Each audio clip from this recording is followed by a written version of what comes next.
Vamos falar hoje aqui no programa sobre coberturas de seguros e convênios médicos. Doutor Ronaldo Ramiro, nosso advogado de plantão aqui para tirar nossas dúvidas. Ronaldo, seja muito bem-vindo. Prazer é todo meu e espero poder esclarecer as dúvidas de todos. Nós vamos conversar hoje sobre um assunto, na verdade dois, né? Vamos bater um papo sobre os convênios médicos e os seguros também. E as coberturas, né? Que sempre existem dificuldades por parte dos usuários. Inicialmente, eu gostaria de trazer uma questão, óbvio, que nada aqui é conclusivo, cada caso é um caso, tem que ser avaliado individualmente. Sim. Mas vamos imaginar a seguinte situação, uma questão minha. Eu contratei há algum tempo um seguro que me dá uma cobertura no caso do Salatiel não poder trabalhar. Então, esse seguro, ele cobre, eu tenho uma renda segurada. Então, Ronaldo, se eu falo para o seguro que como jornalista eu uso as mãos para digitar e eu estou com um problema, uma lesão por esforço repetitivo. Ok, esse seguro, ele me cobre a minha renda durante o período de reabilitação. Justo. Agora, se eu falar para o seguro que eu estou com um problema de burnout, que é o cansaço físico, mental, enfim, está dentro do contexto de uma doença mental, psicológica, não sei a definição. O seguro se recusa a cobrir, o que não é uma coisa correta, porque isso é tão incapacitante ou até mais do que uma lesão, correto? O que é que o cliente faz numa situação como essa? Bom, vamos lá. De acordo com aquilo que nós entendemos e com o entendimento dos tribunais, seja de piso, seja tribunal superior, quando se trata de seguro privado, plano de saúde, a judicialização é o caminho e a via adequada. Por quê? Porque na grande maioria das vezes, as apólices de seguros, elas são genéricas, elas não são específicas, elas cobrem um tipo de incapacidade permanente, incapacidade relativa ou muitas das vezes a morte. Ponto. Isso é muito fácil de se comprovar.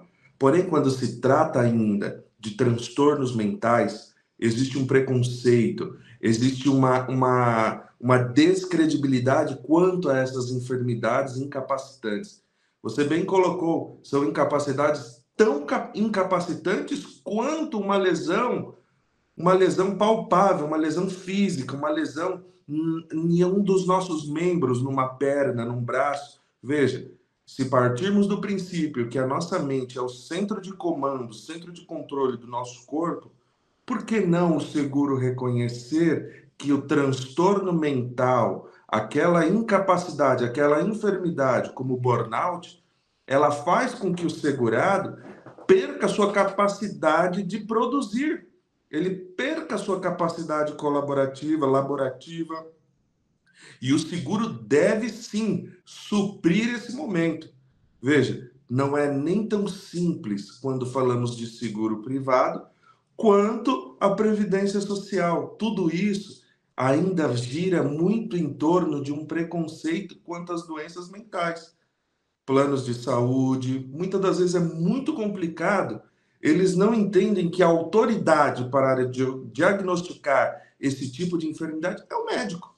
Quem é o capacitado para poder diagnosticar uma doença incapacitante como o burnout? O médico psiquiatra. Ele tem a autoridade e a autonomia para diagnosticar.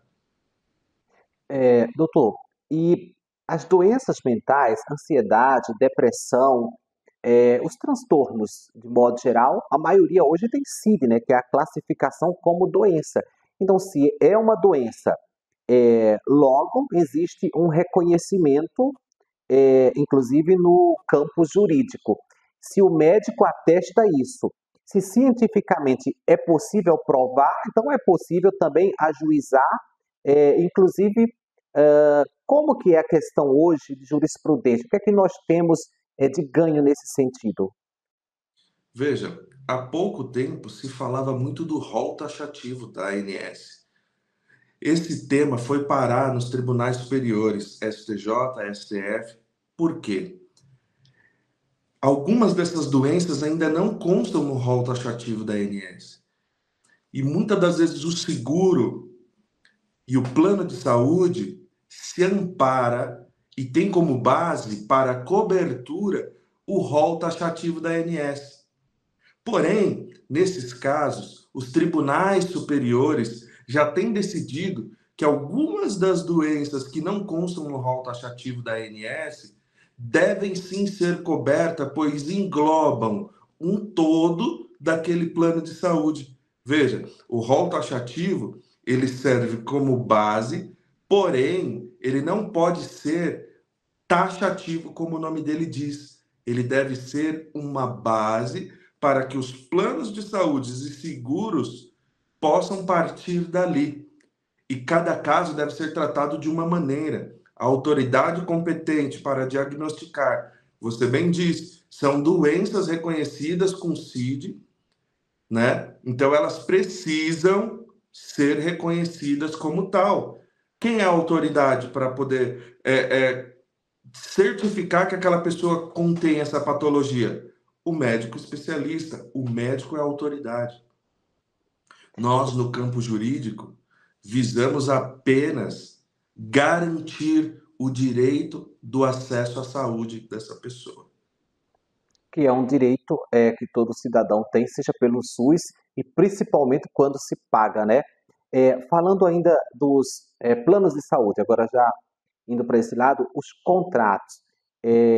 Ultimamente, a adesão, inclusive, a um novo plano tem restrições em relação às terapias. O que é que vale na hora da contratação de um plano de saúde? Aquele contrato padrão que eu não posso discutir, eu tenho que aceitar o que eles me propõem. Aquilo é uma regra, tem que ser cumprido realmente ao pé da letra, ou eu também posso questionar na justiça diante de uma necessidade específica? Deve. A pessoa que se sentir lesada, mesmo assinando um contrato ao qual você não pode discutir, que não manifesta a vontade das partes no contrato de adesão, ela é muito relativa. Por quê? Porque eu estou propondo e a outra parte aceita se quiser. Ela não tem a oportunidade de discutir cláusulas. Porém, a judicialização desses temas, elas são enormes justamente porque visam garantir que os planos de saúde cumpram, além dos seus contratos, eles sigam regramentos e ordenamentos que regulam e regulamentam a prestação de serviços no ramo da saúde privada. Então é preciso levar em consideração e procurar um advogado de sua confiança para judicializar e para buscar maiores orientações sobre aquilo que é direito e sobre aquilo que você deve buscar na justiça. Isso é muito importante. Outra coisa que muita gente não sabe e que é um direito é sobre as situações de emergência, né? Inclusive, se eu precisar de um atendimento num hospital privado, esse hospital ele não pode se recusar, né? O serviço médico ele tem que atender, posteriormente vai cobrar, obviamente, mas a pessoa não pode ser rejeitada pelo fato da condição financeira naquele momento, até porque às vezes a pessoa até tem o recurso, mas ela não tem como viabilizar, visto que ela está numa situação de fragilidade. Então, esse é um ponto. E o outro ponto é a questão do reembolso também, né?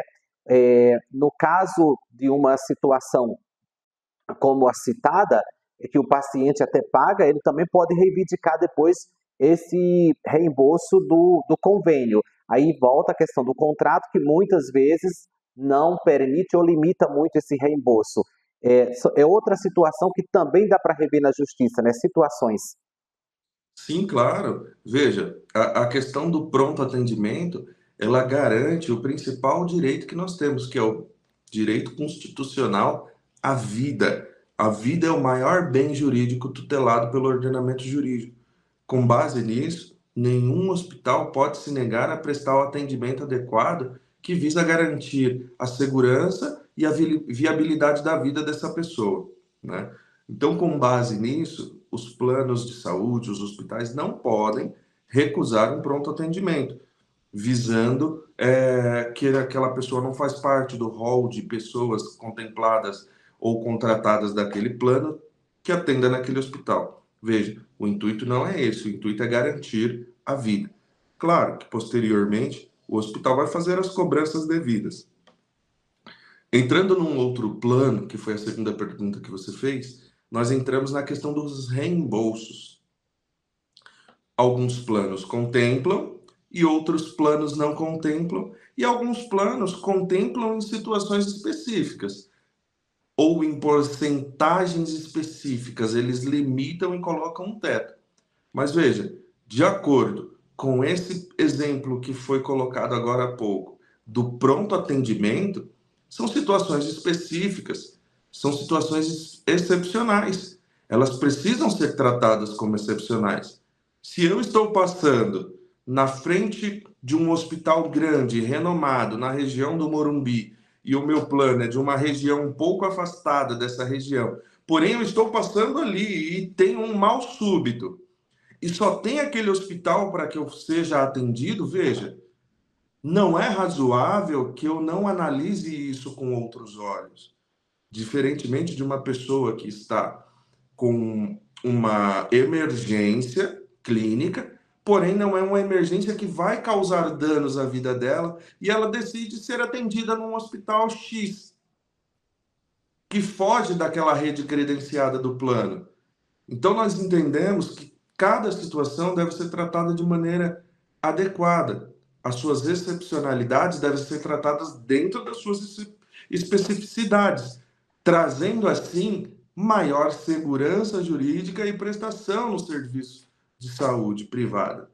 Isso é importante deixar claro, porque hoje nós vivemos numa época em que as pessoas estão perdendo a ponderação e o bom senso, tanto de um lado quanto do outro. Por isso que é necessário que se faça uma avaliação técnica, humana e prestativa da situação. Tem outros assuntos que eu gostaria de conversar com o Dr. Ronaldo, só que o nosso tempo não permite, já estamos chegando ao fim do nosso programa.